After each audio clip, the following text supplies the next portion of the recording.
East జోన్లో ఎవరైతే duty చేస్తున్నారో వాళ్ళకి హార్ట్షిప్ ఎలివెన్సెస్ అనేది మళ్ళీ తిరిగి రాబోతుంది అనమాట. జై Hind, welcome to soldiers family. మీరు సిఎస్ఎఫ్లో జాబ్ చేస్తున్నారా? అయితే ఈ వీడియో మీకోసం.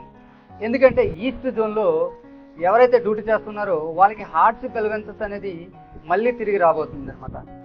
దీని ద్వారా 12,000 మందికి ఎక్స్ట్రాగా 10,000 ప్లస్ శాలరీ అయితే రాబోతుంది.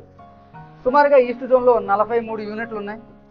దాంట్లో మెయిన్గా రిస్క్ బేస్ చేసుకొని 35 యూనిట్స్కి మనకి ఈ హార్ట్షిప్ ఎలివెన్సెస్ని అయితే స్టార్ట్ చేయబోతున్నారు.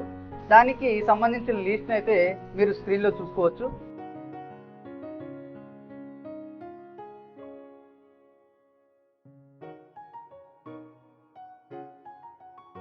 నెక్స్ట్ వచ్చేసి ఈ హార్ట్షిప్ ఎలివెన్సెస్ 2026 ఏప్రిల్లో దీన్ని తొలగించడం జరిగింది.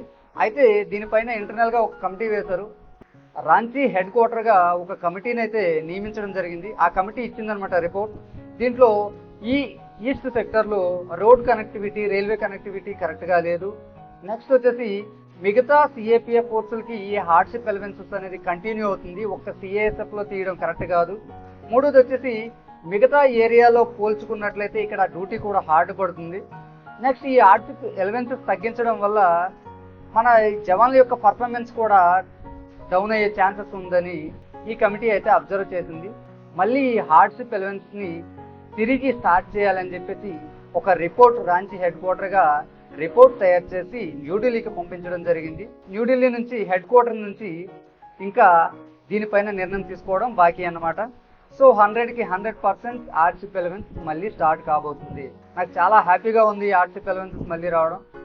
సో హెడ్ క్వార్టర్ అనేది అరియర్స్తో పాటు ఈ ఎలివెన్సెస్ని మళ్ళీ ఇస్తుందా లేదా మళ్ళీ నెక్స్ట్ ఒక డ్యూ డేట్ని పెట్టుకొని అక్కడి నుంచి కంటిన్యూషన్ చేస్తుందా అనేది మనకి తెలియాల్సి ఉంది.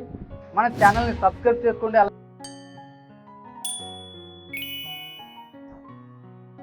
ఈ ఇన్ఫర్మేషన్ వచ్చిన వెంటనే వీడియో రూపంలో మీకు అందుతుందన్నమాట. మన ఛానల్లో డిఫెన్స్కి సంబంధించి అలానే సిఏపిఎఫ్ పోలీస్కి సంబంధించి ఇన్ఫర్మేషన్ అయితే నేను ప్రతిరోజు అప్లోడ్ చేయడం అయితే జరుగుతుంది.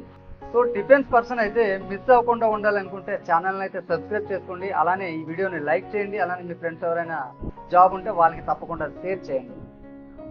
జై హింద్, జై భారత్.